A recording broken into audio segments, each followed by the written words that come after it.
think it's really incumbent on all of us to take steps to protect ourselves and each other. Working to stop the COVID-19 surge in the western suburbs. We'll go live from Geneva. We have no doubt that when the count is finished, Senator Harris and I will be declared the winners. But Joe Biden has not won by the landslide many polls predicted. Despite that, pollsters want to stay in the game. Each day we are losing more and more of our neighbors to this virus. With coronavirus cases surging right now across the city, state, and country, what can be done to turn this situation around? I got into the business on a dare because I couldn't find work elsewhere. Well, she found quite a bit of work covering the ins and outs of Chicago and Illinois for decades. We celebrate Carol Marin's legendary career on her last night with Chicago Tonight. And Brandis, as you mentioned, I'm live tonight in Geneva as part of our Chicago Tonight in Your Neighborhood series. We'll talk about this still undecided 14th District Congressional race between Lauren Underwood and Jim Oberweis, and also how the coronavirus pandemic is playing out in the western suburbs. But first, back to you, Brandis. Amanda, thank you. And now to some of today's top stories. Both city and state officials are sounding the alarm on the state's rapidly escalating COVID-19 case numbers as the state passes a grim milestone of 10,000 people who've died in Illinois. We are really at the point where we are concerned that whether you have the flu, whether you have COVID, whether you have chest pain, whether you have stroke-like symptoms, we are worried that there won't be a bed enough for everyone. The Illinois Department of Public Health today reported an additional 9,900 confirmed cases. That's a record number of cases for any day in Illinois since the pandemic began. Additionally, 97 people have died. The state's total case count is now more than 447,000, and 10,030 people have died. The statewide test positivity rate has risen to 9.1%. Governor J.B. Pritzker is today stepping out and agreeing with words Senator Dick Durbin first said here on Chicago Tonight last evening that state Democratic Party Chair Mike Madigan's presence hurt the party in this week's election. Durbin said that the candidates with little or no connection to Madigan were being, quote, tarred as Madigan allies, and that the party paid the price, losing ground in the General Assembly. Look, I agree with Senator Durbin that, opponents were able to tap into voters' concerns about corruption and their lack of trust in government. There are real challenges there, and you know that I have proposed significant ethics reforms that I know that the legislature needs to take up. The Republicans and the billionaires that sided with them were, effectively able to use the speaker as their foil. Both Durbin and Pritzker stopped short of calling for Madigan's ouster as Speaker of the House. In a statement, though, Madigan indicates he has no intention of stepping down. Mayor Lori Lightfoot proposes a 4-part plan to help restaurants and bars that are financially struggling due to COVID-19. One of those parts, divvying up $10 million into $10,000 grants given to businesses through a lottery. And though that might help, Lightfoot says the federal government needs to step up. Now, I sit here as a mayor and think $10 million will have some impact, but not nearly the impact that it would have if we had real partnership with the federal government, if there was a real stimulus bill that came here to our city. We need them to work together. The funds would come from the unspent portion of the more than $1 billion in funds sent to Chicago in June. Other parts of the plan include capping delivery service fees, introducing a takeout contest, and job assistance for those without work in the hospitality industry. There's more of this story on our website. And the Chicago Bears says the organization has closed Hallis Hall after another player tests positive for the coronavirus. In a statement, the team says this means no practice and no meetings for the day while contact tracing begins. The Bears are scheduled to play the Titans this Sunday in Tennessee, but it's unclear how today's closure will affect the game. And now, Paris, we go back to you. All right, thanks, Brandis. Political polling took a big hit after 2016 when many polls seemed to get it wrong about the presidential election. But pollsters assured the public that the kinks had been worked out since then and this year would be different. Now, we should caution, we don't really know the final results yet, but it looks like many polls were even further off this year, especially state by state. One prominent pollster, Frank Luntz, said his industry is, quote, done. Is it? Joining us once again is Ashley Koenig, director of the Eagleton Center for Public Interest Polling at Rutgers University. You may remember that Ms. Koenig spoke with us on Monday. Ms. Koenig, thanks for coming back. Thank you so much for having me. All right, so is it too soon to conclude that the lion's share of the polling here simply got it wrong? Not just because I love my job, but I think it's definitely too premature to say that polls are dead or they're done or they're useless. We don't even have final vote counts yet. And frankly, we as survey researchers can't do much until we can be able to compare the polls to the final vote counts. And it does seem like, you know, Vice President Joe Biden's popular vote margin could wind up being in the lower range of what some polls predicted. But state by state, it looks like the polls were way off. What do you think happened? I think, you know, number one, like you said, it depends on a state by state basis. Number two, I think we need to understand a little bit more about what underlines polling. Number one, we're in the middle of a pandemic. It's unprecedented. Number two, we had a completely different voting system in multiple states with voters who either had a steep learning curve trying to understand how to vote in a new way for the first time. And in any pre-election polling, whenever we do it, even in normal circumstances, essentially pollsters are trying to estimate a population that doesn't exist yet. And that's difficult to do in normal times. Trying to base it on a comparison to past electorates or individual voting behavior or interest in elections and politics. This time around, we were dealing with possible problems of voter turnout, potential voter suppression, potential ballot losses or errors. It becomes even more incredibly complex in the middle of a pandemic to essentially have a best educated guess at who is actually going to turn out both by mail, early voting, and in person on election day. All right, well, let's take a look at one poll, the poll in Florida, that most polls had Biden projected to win that state, but he lost, and especially in Miami-Dade County, a huge surge for President Trump. What do you think happened in Florida? Yeah, so I think Florida also points to an issue with sample sizes and looking at particular voting blocks, crucial voting blocks, and also looking at, making sure that we are sampling enough when it comes to race and ethnicity. We know that the Cuban American vote was very much for President Trump down in Miami-Dade, perhaps even tipping him over the top to win the state of Florida. And this was something we just could not estimate with small sample sizes in many of the polls that were taken. Most polls are typically around 1,000 respondents. If we're talking about maybe 40 Cuban American voters that we're surveying, that's really not enough people to say anything with great statistical confidence, meaning the numbers could be all over the place. All right, and other polls that were surprising to you and results that were surprising, Michigan and Wisconsin. What surprised you about the discrepancy here? So again, I think, everything is unprecedented right now in terms of the election and the pandemic. I think we could also be dealing with issues stemming from low response rates. We've known from research that we don't necessarily have response bias, that these low response rates on surveys are not connected to response bias, but we don't know if that's changing with 2020 and in the hyper-partisan environment in which we live. There are theories that have been floating around about shy Trump voters. Again, research has not backed that up as of yet.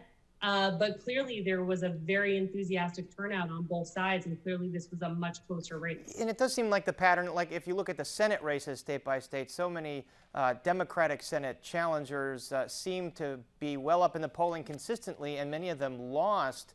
What accounts for the results moving further to the right than the polling was?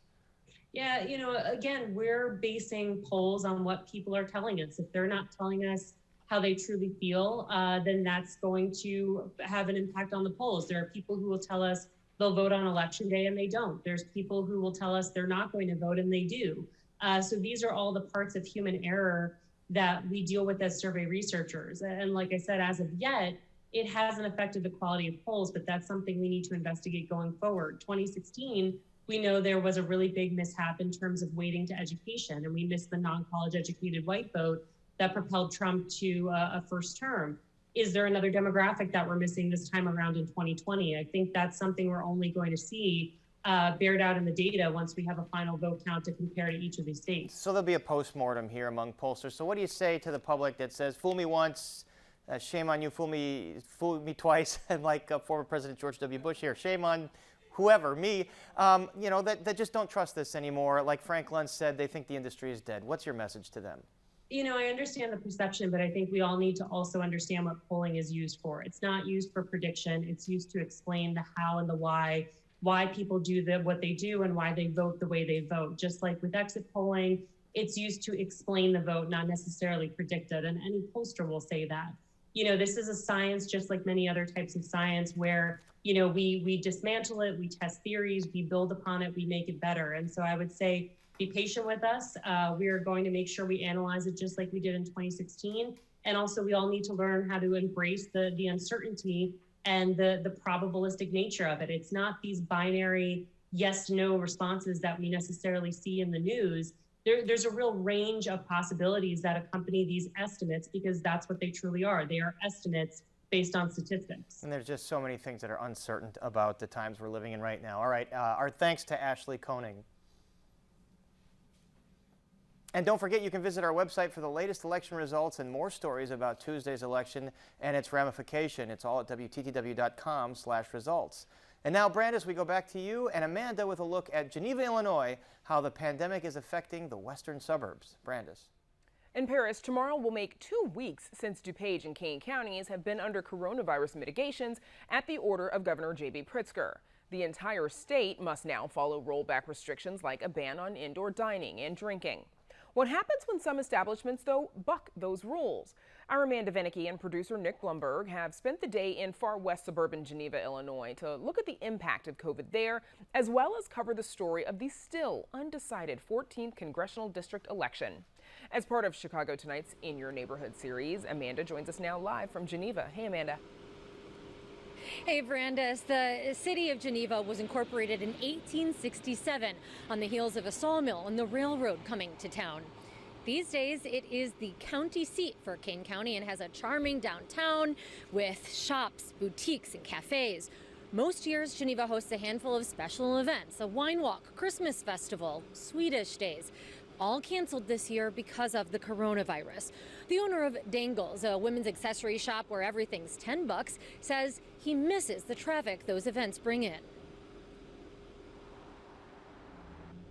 It's been a very difficult year. And as you can see, a beautiful day like this, very few people walking around. We need shoppers in these small towns. Okay, you buy online, it's not like shopping in person.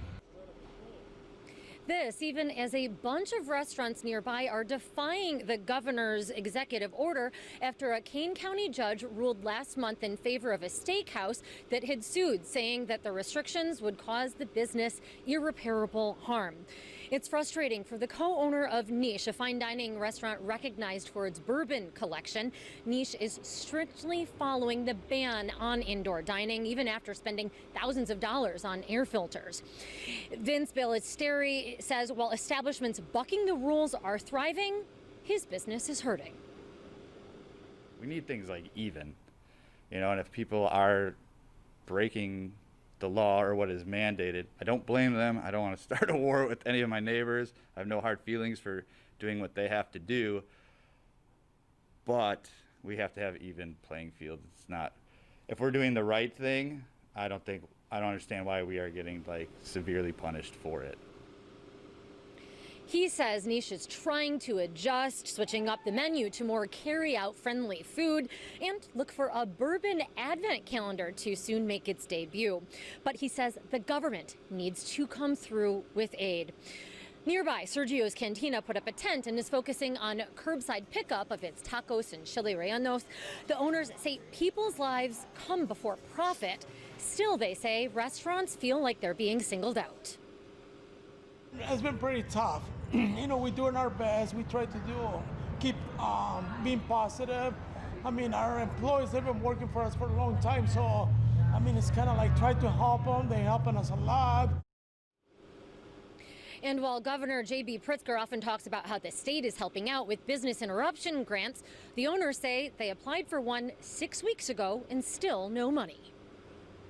The thing is, our bills continue, obviously, like everybody else. So for him to say that, hey, rely on this, and that's really not good enough. And we don't mind we obviously want to protect our community, but we also need a quick source of relief. The Kane County Health Department's Michael Isaacson says they're focusing on educating people about the pandemic, but he says if businesses are blatantly breaking the rules, the department will take action. We work together with local law enforcement and with our local sheriff's department to go out and make visits, really to just let people know that we are taking this very seriously. And then we work closely with the state's attorney's office. Depending on the type of business that it is, it may determine what the best course of action is for us to take after that. Isaacson also says Kane County has a robust contact tracing program with 1,000 calls going in and out every day. Back to you in the studio. Amanda, thank you. We'll see you in a bit. And as you heard at the top of the show, Illinois has now surpassed a grim milestone with more than 10,000 deaths from COVID-19 since the pandemic began. Additionally, the state is confirming almost 10,000 new cases in just the past 24 hours, a record high with no signs of slowing down. So with the numbers so high here and across the country, what will it take to bring the virus under control? Tonight, we renew our focus on the COVID-19 pandemic. Joining us to talk about these latest developments is Dr. Robert Murphy, professor of infectious diseases at Northwestern University's Feinberg School of Medicine and executive director of the Institute for Global Health. Dr. Murphy, thank you so much for joining us. First, I want to start with something the governor said earlier today, speaking about the increasing case numbers. Here's what he said. Following our largest single-day increase in deaths since early June, Illinois has now surpassed more than 10,000 Illinoisans lost to COVID-19. Each day we are losing more and more of our neighbors to this virus. That's not a trend that's going to turn around on its own. Dr. Murphy, the U.S. is now recording 100,000 new cases a day. What is it going to take to turn this situation around?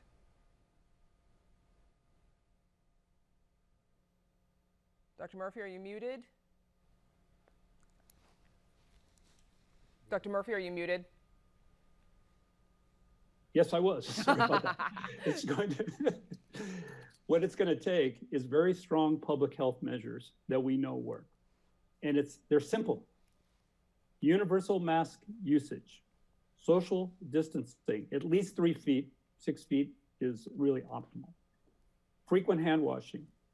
And unfortunately, the next thing that's going to have to be done, because we are completely out of control in really most of the United States, gathering in groups probably is as small as 5 people, that it shouldn't be gathering more than that. It's going to involve, it's going to be very tough. We're heading to closing all restaurants and non-essential businesses like we did in April. That's the only thing that's going to turn this around. You heard the governor. I mean, he's pleading with everybody. This is a life and death thing. If we don't do that, 130,000 more people in this country are going to die before April. That's 130,000 lives. That's like twice as many people died in Vietnam. I mean, this is, it translates into just absolutely horrible metrics. And on the subject of testing, not all tests are created equal. There's been some recent concern that the rapid test that the federal government is helping finance for the states isn't the best for patients who are asymptomatic. Why is that, and what does it say about the effectiveness of these tests? Well, you could get a test, you can get all different kinds of tests. The regular PCR test, which like the state is doing at those drive-in facilities, it's a great test. The only trouble, it's expensive. And it takes you days to get your results. So it takes away some of the benefit of a really super good test like that. On the other hand, these tests that you get the results in 15 minutes, if you're doing asymptomatic low-risk people, you'll have more false positives than true positives. So a positive test is meaningless. However, if that test is negative, you probably don't have it. So there's still some benefit for that. So it depends who's getting tested. What effect would you say contact tracing has now that numbers are where they are, that they're so high? Is contact tracing still effective? No, it's not. How can you have 10,000 people today, the average being diagnosed with COVID, and that's just the ones diagnosed. You would have to contact trace 7 to 8 people for everybody there. So you'd have to be tracing 75,000 people. It's no way that it can be done with things this out of control. We have to get the numbers down. When they go down, maybe less than 1,000, we can do the contact tracing, but now it's futile. How effective are the so-called lockdowns or the stay-at-home orders? How effective have they been? And they're very effective. They're incredibly effective, but they're devastating for your social life and for businesses, school. They're really tough, but that is the direction we're going in. In the few seconds that we've got left, Dr. Murphy, Dr. Anthony Fauci has floated the idea of a national mask mandate. What kind of difference could that make? Huge difference, an enormous difference. It would actually eliminate the need for a lockdown. If everybody wore a mask all the time, and if you weren't wearing the mask, you would get a ticket. I mean, you wouldn't be arrested or anything, but you would have to pay some kind of penalty for not wearing it. There's no excuse today for people not wearing a mask. It is indisputable that masks are effective in preventing an infected person from giving it to you, and even it helps protect you from getting infected by somebody else. So there is no discussion about it. It does work, but people have to do it. And I don't see what's so hard about it. You just have to get used to it. All right, Dr. Robert Murphy, thank you so much for joining us. Thank you. And as we mentioned, WTTW News and Chicago Tonight is your place to follow all the latest news on COVID-19. We're focusing on this vital story every night, bringing you the news you need to know about all of the aspects of the pandemic. And now, Paris, we'll go back to you. Thanks, Brandis. And now let's check in with Amanda Vinicky again, who spent the day reporting in the 14th Congressional District, where there's a very tight race going on and being counted right now. She joins us from Geneva, Illinois, part of our Chicago Tonight in Your Neighborhood series. Amanda, what are you hearing? Yeah, Paris, it's not just the presidency that's still up in the air. There's also the 14th District Congressional seat that is currently held by Congresswoman Lauren Underwood. Right now, she is down by a few hundred votes to Republican Jim Oberweis, but there are still mail-in and provisional ballots to be counted. Despite that, Oberweis has declared victory already. Earlier today, I asked him why. We've talked to the county clerks in every one of the 7 counties that are in the district. They have assured us that they have recorded all votes that they have received except for some provisional ballots, and that's not a large number. And there's not enough there that we don't think that could change the outlook, the outcome. The only concern, of course, is that Illinois allows mail-in ballots to keep on coming for 2 weeks, assuming they're postmarked by election date. So I suppose that is some concern. And this is Illinois, which should make anybody somewhat concerned. What do you mean by that? You know what I mean. Come on.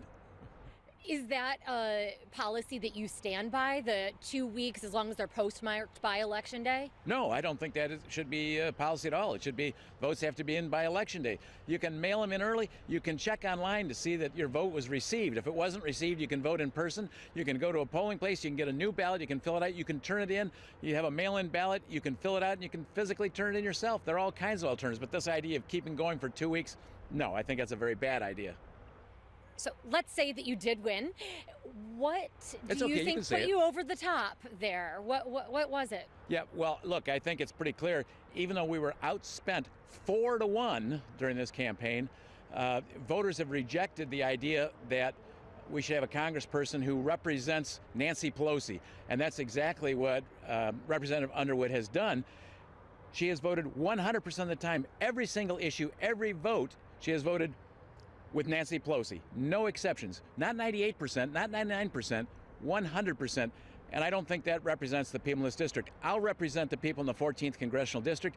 I will vote in ways that I think are good for our country, good for our state, and good for our district, regardless of whether it's a Republican bill, a Democrat bill, who it's sponsored by, I don't care. What will that representation look like? Obviously, there is a Democrat holding the job of 14th District Congressperson now. You, just before the election, rallied in Kenosha with President Donald Trump. Are you going to be an ally of Trump, particularly, or regardless of whether he wins another term in the White House or not? Let me repeat what I just said. I will vote yes if I think it's a good bill. I'll vote no if I think it's a bad bill. I don't care who's sponsoring it, who's supporting it. I'm going to make a judgment on whether it's good for our country, good for our state, and good for our district. The same thing I've done for the last 8 years in the Illinois Senate. Multiple times on the floor of the Illinois Senate, I have pleaded with my colleagues to ignore who is sponsoring the bill, who is filing the bill. Please, if it's a good bill, vote yes. If it's a bad bill, vote no. I'm afraid that wasn't universally accepted in the Illinois Senate. Do you believe that it helped that you stood alongside Trump, that helped you win this race potentially? I don't think that was a major issue, and quite frankly, by that time, this was the night before the election, so I don't think that had probably any impact or very little impact. What are you hoping to do in Congress that you haven't been able to do as a member of the General Assembly? Let's say you go to Washington. What's the number one thing that you want to accomplish? Look, my background is I'm an entrepreneur. I started Oberweis Asset Management from scratch, zero, and we built it along with the Oberweis Family Mutual Funds to $1 billion under management. When my brother had a stroke and was unable to continue in the milk and ice cream business, I bought the business, and we've grown it from 50 employees to 1,300 employees. I understand what it takes to motivate people to create jobs and opportunities for others. That's an experience that I will take with me to Washington to help get the economy moving in the right direction as we start to reopen after this pandemic. My opponent has never been in the private sector. She's never even paid a real estate tax bill. I don't think she understands what it means to people when they shut down the economy like we've done here. We did also issue an invitation to Congresswoman Underwood. She held a press conference today. During it, she said that there are tens of thousands of ballots still out there. And while her campaign is ready for a legal challenge, she says they're focused on making sure all of those ballots are counted. We are focused on counting the votes. These votes are people who may have voted weeks ago. Their votes may have just been sitting there waiting to be counted. We are commending our local election officials for their diligence in counting the votes. We are trying to urge people to remember that these are votes that need to be counted. And as we eagerly await the results of this election, we want to make sure that every vote is counted. Yes, we have lawyers. They're on standby. They have been advising us, and they are brilliant legal minds. We have no doubt that should we need to call them, we will have excellent representation. However, right now, we are really just trying to get clarity from the county clerk's offices on the number of votes or ballots that are outstanding and remind people in our community that we need to have every vote count. Underwood says she's hopeful that those mail-in ballots yet to be counted will break her way, especially because of all of the work that her campaign did to educate voters about the various ways that they could cast a ballot to try to keep people safe during the pandemic. Paris, back to you. All right, Amanda, thanks very much. And we'll have more from you out there in Geneva later in the program. And make sure to visit our website for the latest election results in the presidential, Senate, and congressional races. It's all at WTTW.com/results. And now, Brandis, we toss it right back to you. Paris, thank you. And still to come on Chicago Tonight. As we just heard from Amanda, we'll have more on how the COVID surge is affecting the western suburbs as she talks with the mayor of Geneva. And a look at Carol Marin's storied career in TV journalism as we celebrate her last day on our Chicago Tonight set with a look at what's ahead for her. But first, some more of today's top stories. As the state passes 10,000 deaths due to the coronavirus, city officials are warning residents to do what they can to mitigate the spread, which may mean changing holiday plans. There is not a single person in Chicago who is not at some level of increased risk from COVID, because our outbreak is surging in ways we have never before seen. We have an outbreak that is worse than what we saw in our first peak, with no signs of slowing down. The Illinois Department of Public Health today reported an additional 9,900 confirmed cases, making it a record number of cases for any day since the pandemic began in the state. Additionally, 97 people have died. The state's total case count is now more than 447,000, and 10,030 people have died. The statewide test positivity rate has risen to 9.1%. Illinois House Speaker Michael Madigan is responding to criticism that his presence at the top of the party hurt Democrats in this week's election. In a statement this afternoon, Madigan said, quote, "I am proud of my record electing Democrats who support workers and families and represent the diversity of our state." It goes on to say, "I look forward to continuing our fight for working families as chairman of the Democratic Party of Illinois.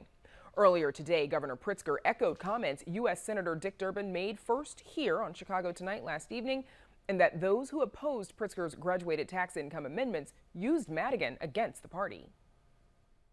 That hurt our ability, our state's ability to get things done. And the truth is that, you know, Democrats are standing up for the middle class and getting important things done to support them. But, you know, it is clear that, you know, Senator Durbin is expressing something that I think is accurate. And up next, Paris Schutz checks back in with Amanda Vinicky in Geneva as part of our In Your Neighborhood series. Latinos, who make up 1/3 of the population, continue to power the city that works. These are the people that are working 3 jobs, knowing that COVID is out there. Those are the people that need the help, and we should help them.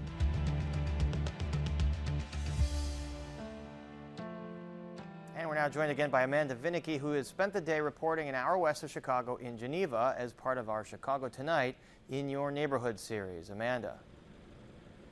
It was a beautiful day here in downtown Geneva, where I am joined now by the mayor, Kevin Burns. Thanks so much. You're very welcome. As we reported earlier, there is very much a divide between restaurants that believe they have the authority to stay open or that it is a necessity for the future of their business, and those that say, this isn't fair, we're following the rules. What can you do about it, and where do you stand on that divide? The divide is real. The divide is palpable. But to be clear for you and your viewers, a municipality in the state of Illinois really only has 3 opportunities to comply with the order as well. We will respond to complaints. We will remind those alleged complaining or violating the complaints, and then we'll relay that information to the health department. It's up to the health department and the state's attorney's office to consider or file charges. We will participate as we can, but we have limited authority into what we can do. Has there been a lot of that relaying to the health department? There's been a significant amount of relaying, reminding, and responding, yes. And where do you come down on that? You're the mayor. I'm sure you're hearing it from both sides of those restaurateurs, entrepreneurs. Our city council and I and our professional staff are in lockstep with respect to what we can do within the confines of the law. And as I described, that's exactly what we're doing. Our personal opinion is pretty muted. We have a responsibility and a fidelity to the corporate authority that is the city, so we are carrying out those duties accordingly. Have you been dining in anywhere, or are you following along with the rules? I am absolutely following all the rules. I have not been dining in. We participate in takeout when we can, and we encourage everyone to support the restaurants, the bars, and all the businesses in Geneva as best they can in a safe and respectful manner. Is this sort of divide going to hurt Geneva as a community down the road? And of course, there's also the question of how, like every other community, it's going to impact the community, the city's budget. Well, let me answer the second question first. The city's budget is still strong. Years ago, we built up our reserves, and thankfully, because of the foresight of the city council and staff, we are able to weather this particular environment. With regard to the reputational damage to the city of Geneva, I believe that's going to be short-lived, if at all. The fact of the matter is, if we expect unanimity with respect to policies, either locally or by the state, we're probably fooling ourselves. As long as when we move forward and move ahead, we can learn from this experience. Do I wish there was 100% compliance? Of course. Am I there to judge someone who has chosen otherwise? No. I'm here to carry out the duties as assigned to me through the state of Illinois. Period. So in about the 30 seconds that we have left, as you bring up the state of Illinois, what would you say to, say, Governor Pritzker about this? Well, we've spoken, the governor and I have, as well as other mayors and regional representatives, and we want to work collaboratively with Governor Pritzker and his team, and we want to make certain that we're doing what's best for the community health-wise and economic-wise. There are some solutions out there we think. We simply haven't gotten there yet. But first and foremost, I want our community to be healthy and safe. And if that means providing opportunities to do so, then we need to explore those. Thank you so very much, Mayor Kevin Burns. And let me just say, as a Swede, I look forward to getting back here one of these days for Swedish Days when they're back on. Paris, back to you. Amanda, I know you will love that. And up next, a farewell tribute to our very own Carol Marin, on her last day here at Chicago Tonight. But first, a look at the weather.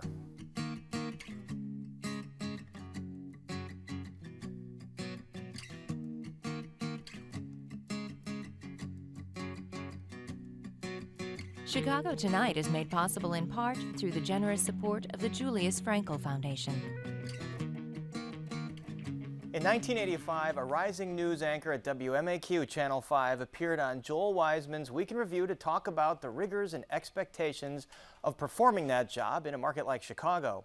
20 years later, after countless scoops, awards, and accolades, WTTW was lucky enough to welcome Carol Marin to the Chicago Tonight family as a host and moderator. Tonight, that ride comes to an end, but what a ride it's been. This is a highly volatile situation. Carol Marin and WTTW go way back, long before she ever officially worked here. I got into the business on a dare because I couldn't find work elsewhere, and it's the truth. And I auditioned in Knoxville, Tennessee. I was a teacher. Congressman Simon, where do you stand? She appeared numerous times throughout the years as a co-moderator on WTTW political candidate forums. Here, she's questioning the candidates for Chicago mayor in 1983, Jane Byrne, Harold Washington, and Richard M. Daley. What would you suggest? What would you be willing to consider to find some money in the plans that you're looking for those agencies? First of all, those two agencies, Carol, are separate taxing bodies. On Channel 5, this is the 10 o'clock news. Chicago Tonight followed Carol's career when she and NBC5 co-anchor Ron Majors became the top-rated nightly news program on Chicago TV. We documented her noteworthy decision to leave that job in 1997 after the station hired controversial talk show host Jerry Springer to give commentary. Commentary's fine, ratings are fine, having a greater audience is fine. I'm for all of those things and doing exciting, intelligent, diversified TV. I'm not a Pollyanna, but I believe that this takes us beyond the pale. We followed as she launched a reimagined, in-depth 10 p.m. newscast on WBBM Channel 2. As the new year begins, Chicago's murder rate is down, but the police department has plenty of other issues. In January of 2006, Carol officially joined Chicago Tonight as a twice-weekly moderator. She opened her tenure with a one-on-one with then CPD Superintendent Phil Klein. Carol helped solidify Chicago Tonight as the news program of record, and her relentless yet calm way of never letting a public official off the hook became must-see TV. President Stroger, this is pretty serious stuff, and you've got a cousin, a CFO. I think I've given you all the answers I can. So, but in fact, if you don't want to talk about anything else, please let me know now. President Stroger, I do want to talk about a few other things, but not until we're done with this. Is that your view on all unions or just the teachers' union? Tonight, this is focused about the schools and making our schools the best in the nation. No, I understand tonight, but in general, is that your view of unions? That's a different subject. It is, but it's a question. What it means is in your reorganization, some officers have been moved further away from the areas they police, correct? Every inch of the city is covered with police officers and detectives. That does not seem transparent. Well, those things are things that the General Counsel office takes care of. And when it was time for candidates for political office to make their pitch, once again, they had to go through Carol. If I understand this, Ed Burke may be losing his chairmanship. He loses his detail. No, that's not what Carol, no, that's not what I said. What I said was there will be a shared sacrifice, including from Ed Burke, but all the city council. Chicago Tonight also benefited from Carol's bombshell reporting on some of the major stories of the last decade, including the release of the police shooting video of Laquan McDonald in 2015. Up until last week, the city of Chicago had refused to release the police dash cam video of the officer shooting and killing Laquan McDonald. The reason given that it was under active investigation by both the Cook County State's Attorney's Office and the U.S. Attorney's Office. The honor is all mine. It's been a privilege. In September of this year, Carol announced she'd be stepping down from Chicago Tonight and television news after a nearly 50-year decorated career on the airwaves. But her impact will still be felt as she devotes more time to leading the DePaul University Center for Journalism Integrity and Excellence, where she and longtime producer Don Mosley train the journalists of the future. And all across Chicago and Illinois right now, public officials breathe a sigh of relief, although don't get too complacent. And now to Phil Ponce for Carol's final on-set interview. Phil. Paris, as you just pointed out, Carol Marin has long been a pillar of Chicago journalism. Carol has told the stories of the most vulnerable among us. She has investigated some of the city's most notorious mobsters and most controversial politicians. And she's received enough local and national awards to fill up a storage locker. Since 2006, she's been a host and moderator on Chicago Tonight, as you pointed out, and an esteemed colleague of all of us here. And joining us now for her final interview on Chicago Tonight is the Carol Marin. Carol, I just want to congratulate you on a wonderful career. And the 15 years you have spent with us on Chicago Tonight, nearly 15 years, have meant so much to us. Has meant so much to us. We love you, we respect you, and we're going to miss you. I know you're tired of answering this question, but tell me, why are you leaving television journalism? Because, Phil, and you've seen this and I've seen this, we've seen people stay too long and they are no longer at the top of their game, or in some cases they get embittered because they don't feel that it's like it used to be, however it might work. I've seen too many people, really fine journalists and great people, stick around and when they needed the hook.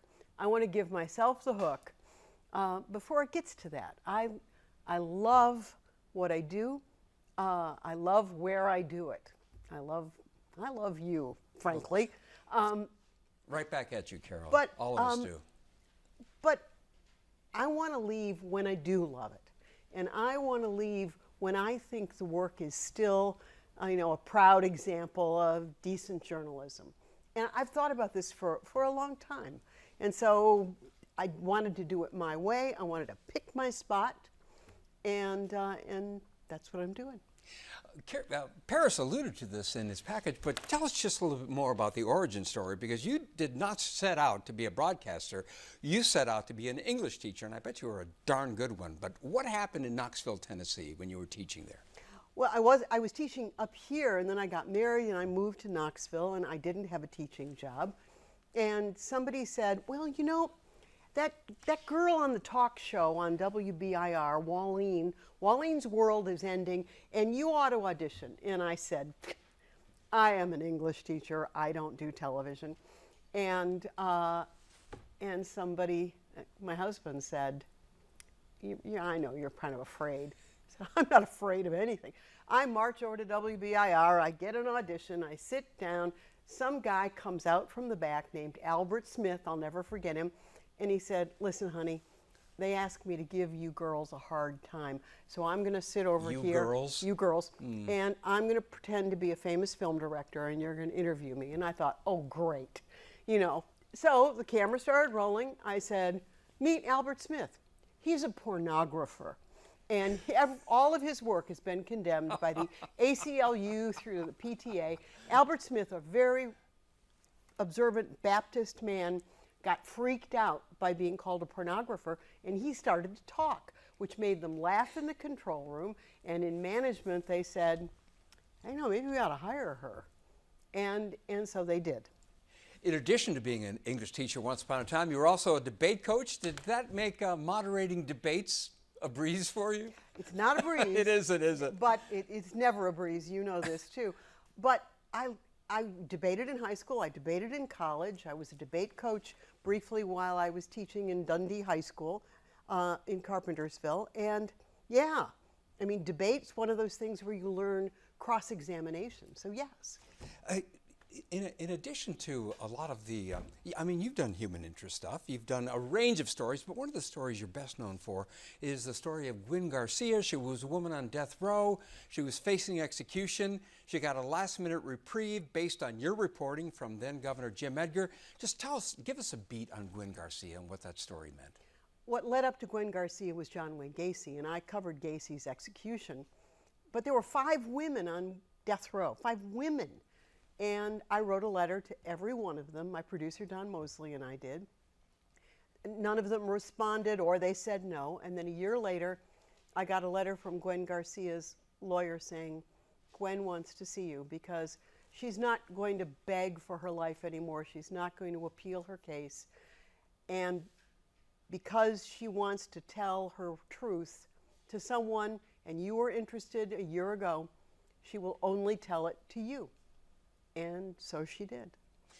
You must take tremendous satisfaction. I mean, your work literally saved somebody's life.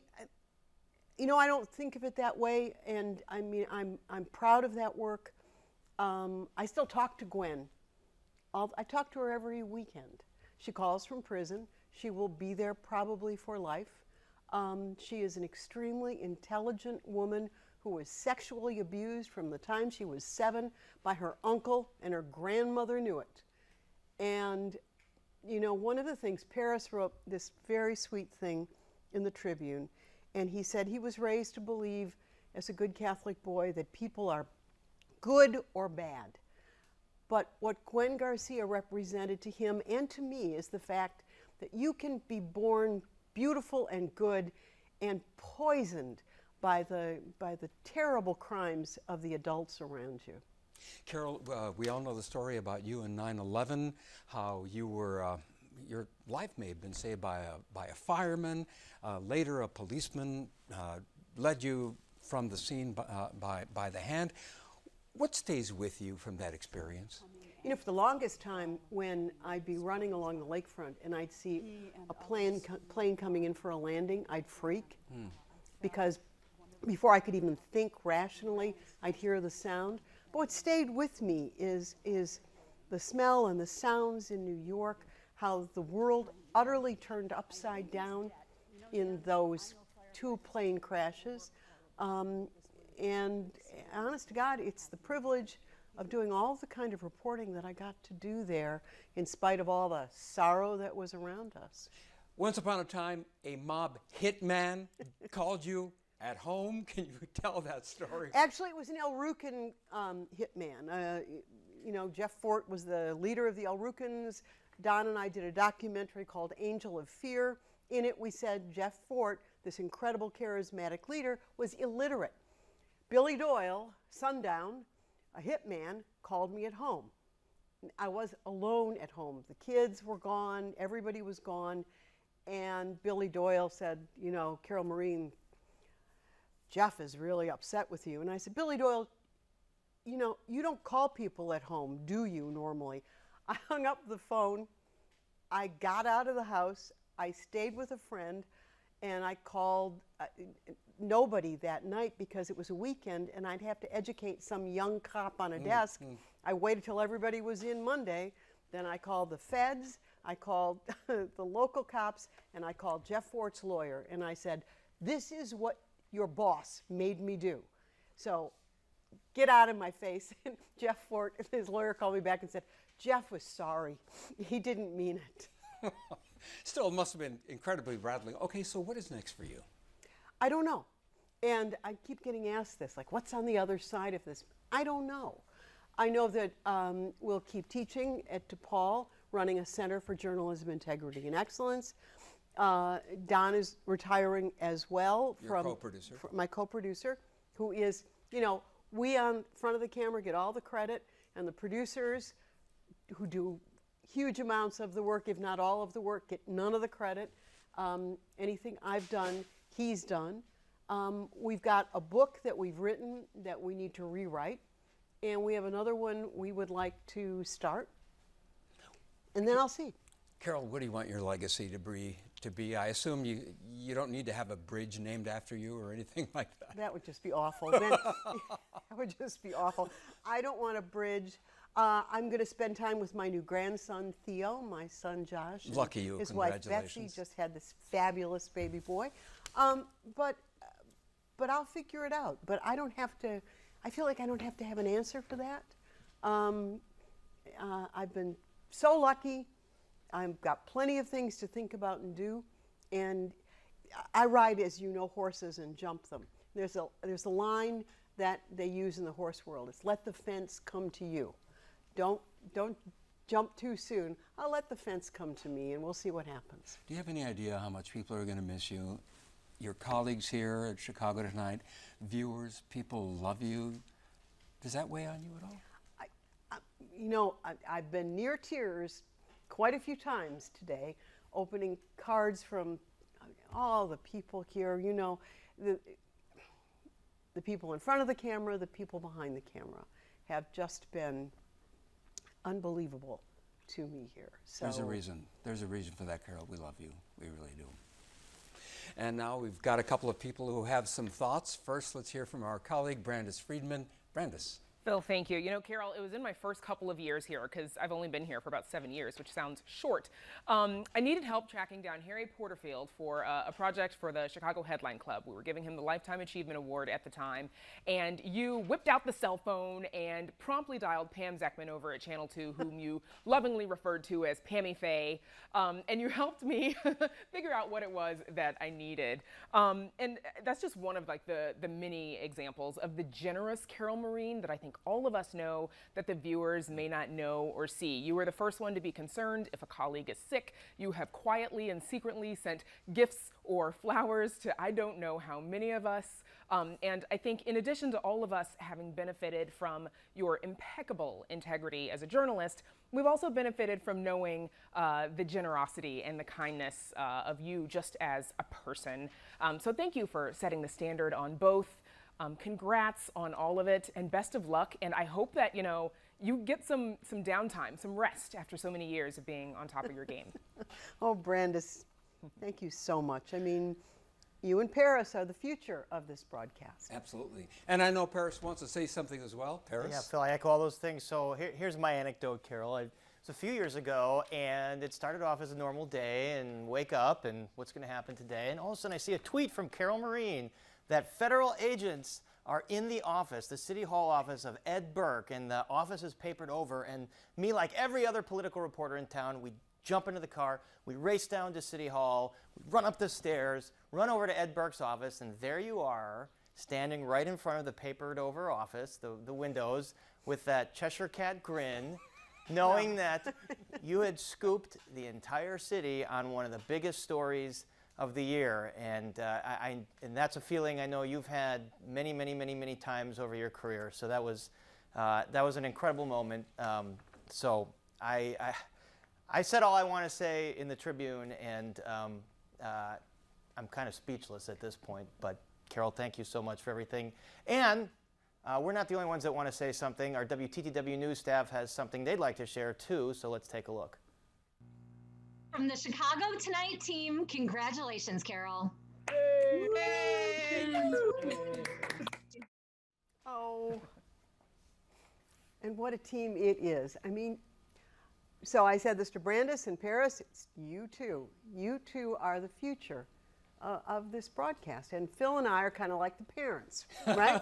You know, and we couldn't be prouder of the kids who are full-fledged superb journalists in your own right. So it is a thrill. And Amanda Vinicky and Heather Cerrone. I mean, I can't name everyone, but I'd like to name everyone. And you mentioned the producers and everyone, the people here and the floor crew, people who lift us. But you know what, Carol, you and I share the DNA of Chicago Tonight that was started by John Calloway. Yes. It's DNA that was inculcated in Bob Surratt and me and you and now Brandis and Paris and the kids, as you would put it. But honestly, when people ask me about you, they say, is she really that good of a person? I'll say that good and more. Carol, you're one of the most empathetic people I know. Oh. And I will miss you tremendously. All of us will. Don't do it. Oh, Phil. So let me just say, I only have 2 regrets about coming here. I never got to meet Big Bird, and I never got to know Mr. Rogers. My friends say, what's the difference between PBS and NBC in commercial broadcasting? And I say, you know, in commercial broadcasting, we use our outside voices. PBS, we use our inside voices. We swear a little less. But it is, and I have said this to you, and so you've already heard it multiple times, you are the most generous colleague I can possibly imagine. You really are.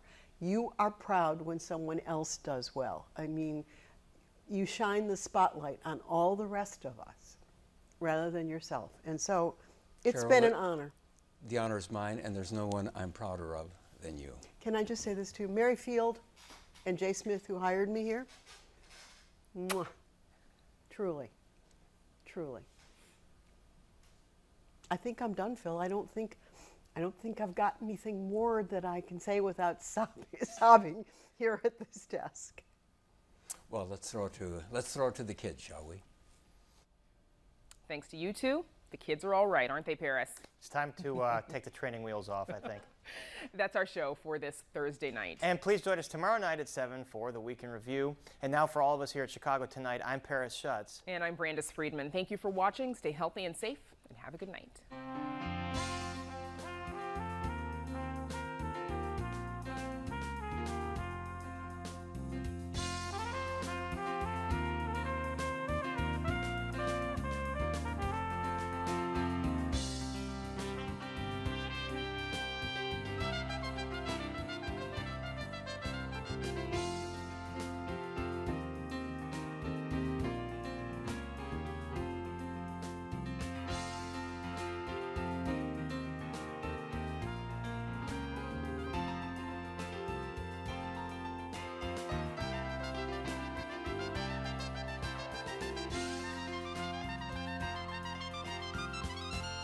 Closed captioning is made possible by Robert A. Clifford and Clifford Law Offices, representing dozens of families in the crash of a Boeing 737 MAX 8 jet.